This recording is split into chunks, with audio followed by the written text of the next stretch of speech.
Bore da St Andrews, it's Miss Thomas here with today's pre-recorded session.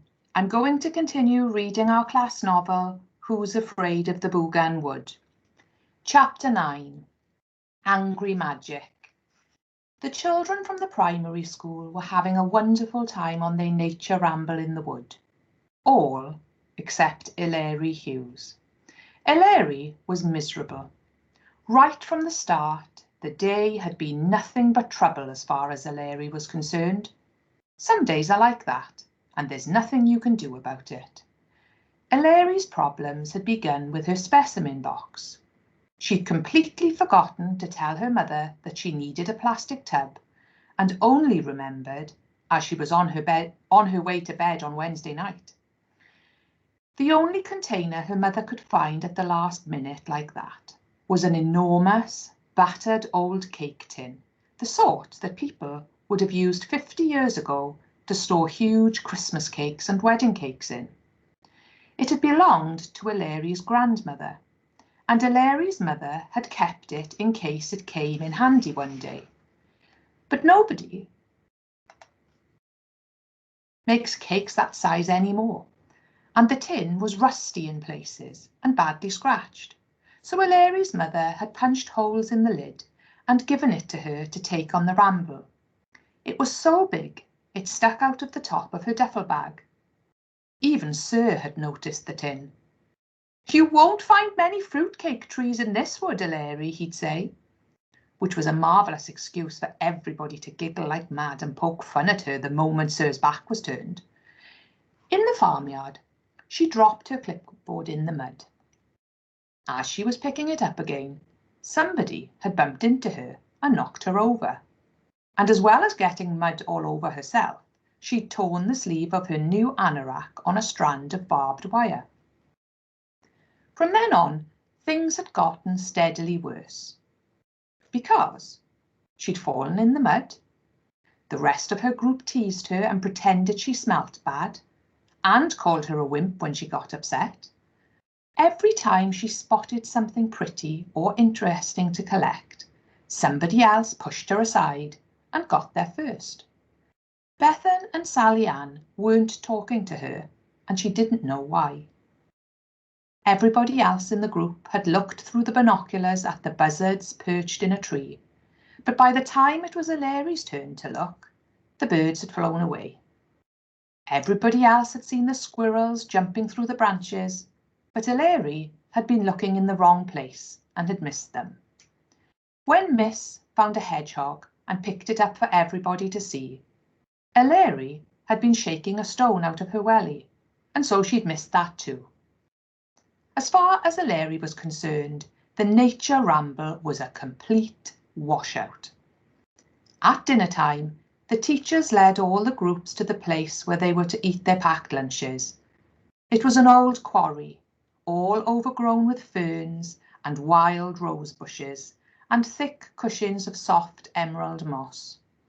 A stream tumbled in little waterfalls over the rocks, and a slender, graceful silver birch tree hung its delicate branches over the water like a princess leaning over to brush her long golden hair.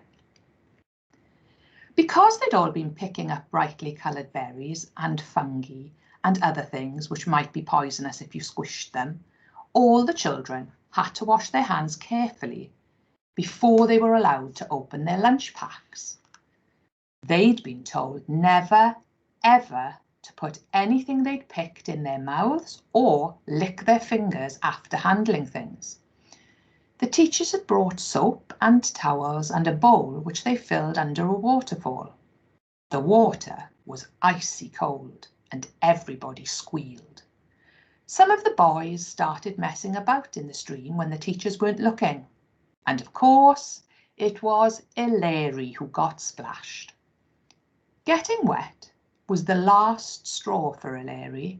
She turned and fled out of the quarry so that nobody would see her crying. She ran a little way up the rough track nearby, and when she'd gone far enough to be private, she sat down on a big stone to cry herself out in peace. She'd got to the sniff and hiccup stage and was drying her eyes on the sleeve of her anorak when something pale and shining seemed to float through the trees at the top of the high bank opposite. Then it vanished behind a pine tree. It was only a glimpse, but Hilary knew what she'd seen. Flowers, huge white and golden flowers like water lilies. Thoughtfully, she wandered back to the quarry. Flowers? Said Bethan incredulously, through a mouthful of sausage roll. Don't be daft, Hilary. Oh, she's just making it up, said Sally Ann. Flowers flying through the air? Oh, she's off her head.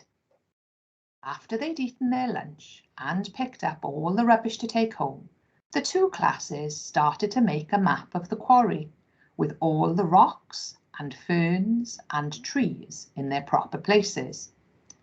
Hilary's mind wasn't on what she was doing. She was still wondering about those lovely, magical flowers. She had seen them, whatever the others said. She hadn't been dreaming or making it up, and she wasn't off her head. They'd moved out of sight so quickly, almost as though somebody had been flying along and trailing them behind on a string. Back in the Bwgan house, Bwgan was waking up. He lay in his cradle for a while, cooing quietly to himself. Then he sang quite loudly, hoping that somebody would come. But nobody did. After a few minutes, he rolled over on his tummy and pulled himself up on the branches at the side of his cradle. He rattled the twigs and gave an imperious little shout. The Bwgan house half woke up, rocked the cradle and shushed him absent-mindedly, and then drifted back into its autumnal dream. Even the Bwgan house got sleepy towards winter-time. Nino was sound asleep and didn't hear Bwgan at all. Bwgan was too young to fly. He looked round for Tatty and Dio, but there was no sign of them anywhere. Then he crawled out from between the branches, flopped down onto the grassy floor, and began to wriggle towards the open door. The children were packing up ready to go home. Chattering and laughing, they trudged up the old track which Hilary had found earlier. Nobody had used it for 100 years. It was overgrown with ferns and small bushes, and strewn with fallen rocks, but it still led to the farm where the buses were waiting, and once you were on it, you couldn't get lost. Hilary was the last to leave the quarry. Hurry up, Hilary, said Warren, looking back. You'll get left behind.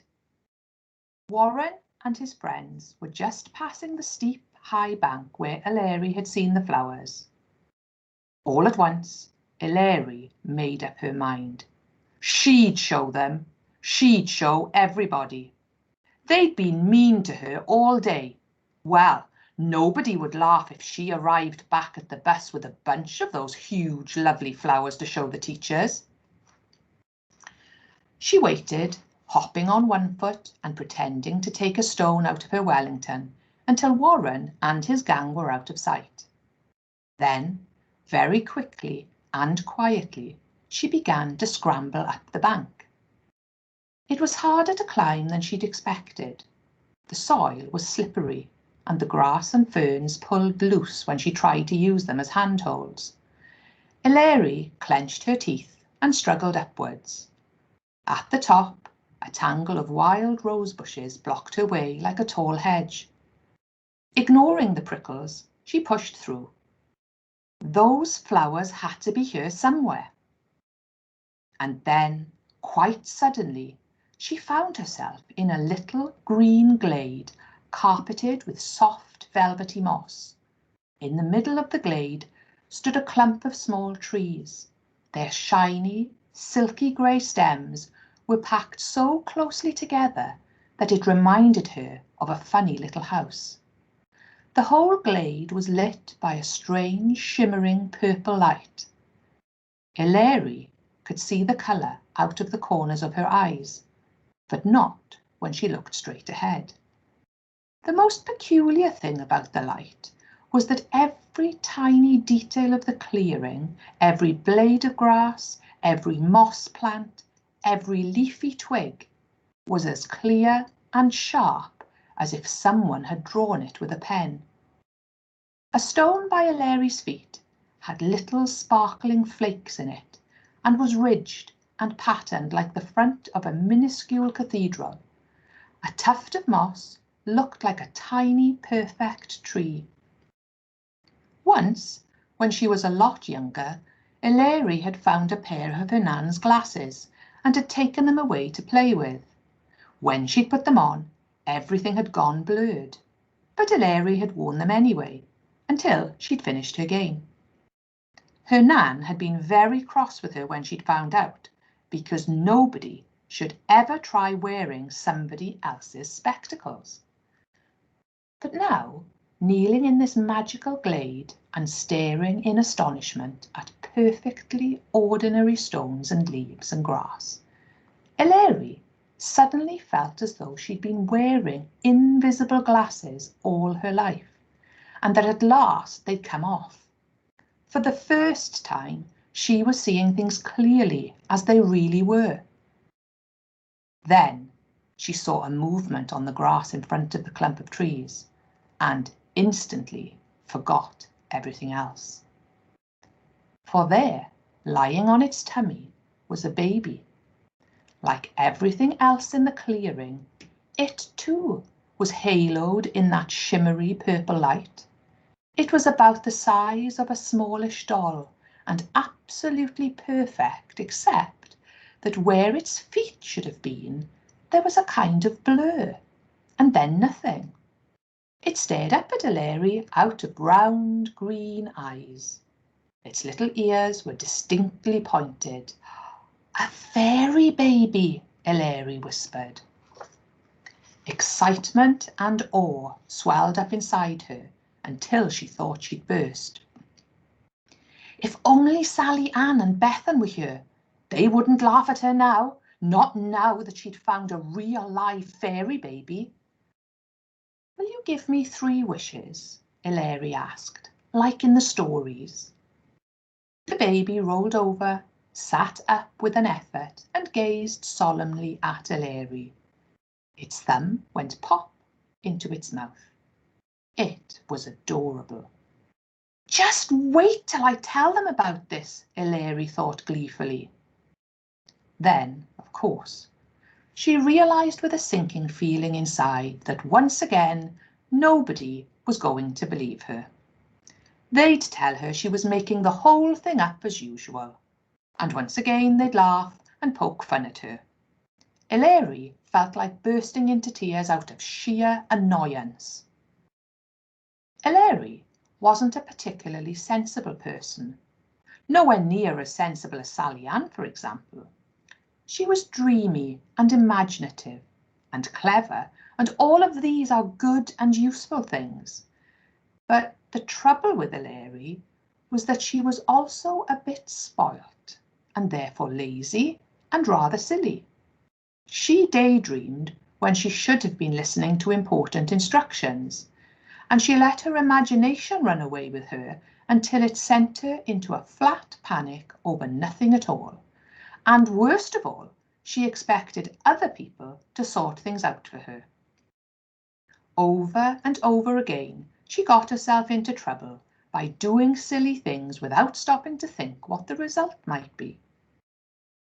She did something silly now. Fumbling with haste, she took the tin box out of her duffel bag. She folded her woolly cap to make a comfortable bed.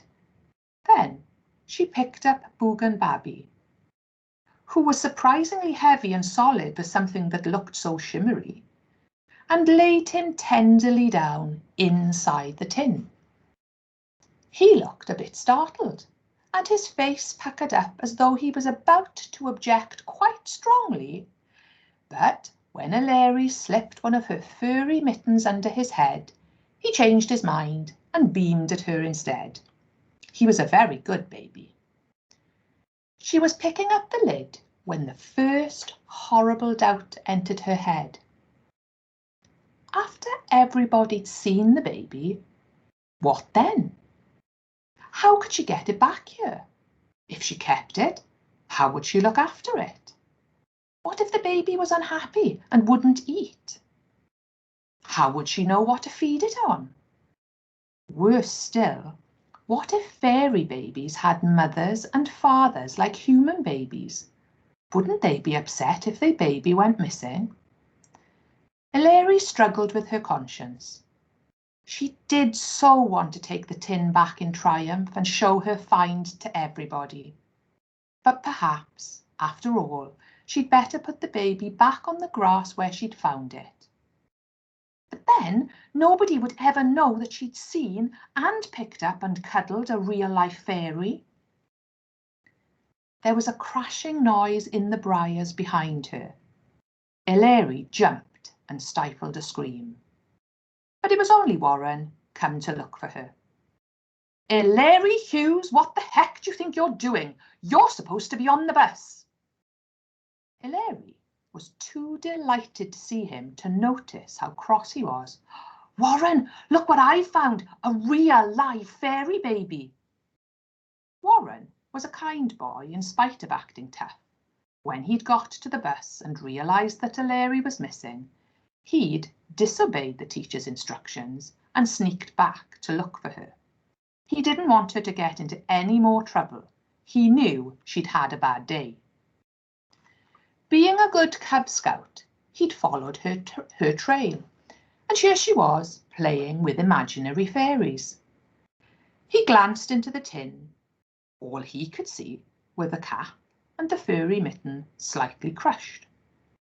"Honestly, Hilary, you need shooting. You know we weren't supposed to wander off on our own. Now we'll both get a row.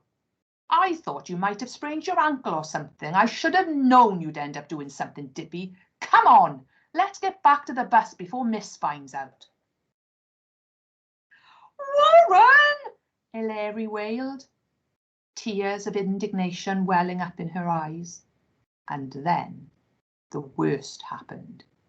Roused by the voices, the Bwgan house woke up. In a flash, it realised that Bwgan Babi wasn't in his cradle and that there were humans outside. With a roar of anger, it attacked. All Warren and Hilary knew was that suddenly the peaceful, sunlit glade had gone pitch dark and was full of noise and writhing branches.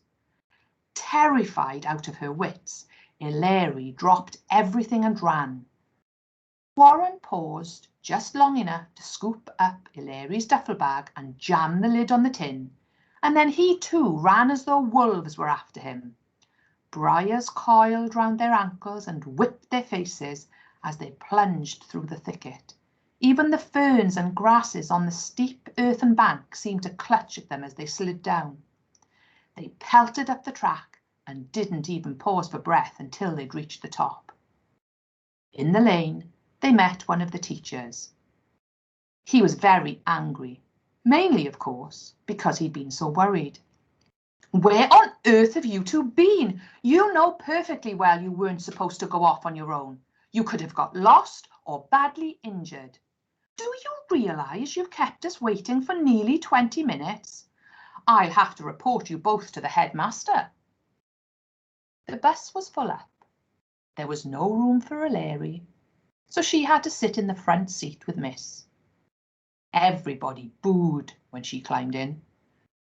Warren's friends had kept a seat for him at the back. As he pushed past Hilary, he dropped her duffel bag and the biscuit tin onto her lap. Hilary went cold with horror. The baby was still there. She tugged frantically at the teacher's sleeve. "Miss, please, miss." "Not now, Hilary." The teacher was talking to the driver and looking anxiously at her watch. "But miss—" "I said not now, Hilary. You've caused enough trouble as it is." The bus lurched forwards and Hilary had to grab the tin to stop it sliding off her lap. She cradled it protectively as the bus began to bump down the rutted lane. All at once, the dreadfulness of what she'd done struck her like a thunderbolt. She'd stolen somebody's baby. But it wasn't my fault, she told herself. It was Warren. He picked the tin up, not me. But all the time, she knew perfectly well whose fault it really was. If she hadn't put the baby in the tin in the first place, if she hadn't wanted to steal it, and now the angry magic would come looking for her. What on earth was she to do? I hope you enjoyed the next chapter of the book and look forward to sharing what happens next in another session next week. Keep up all the hard work you're doing at home, keep safe, and I'll see you soon. Da bo chi!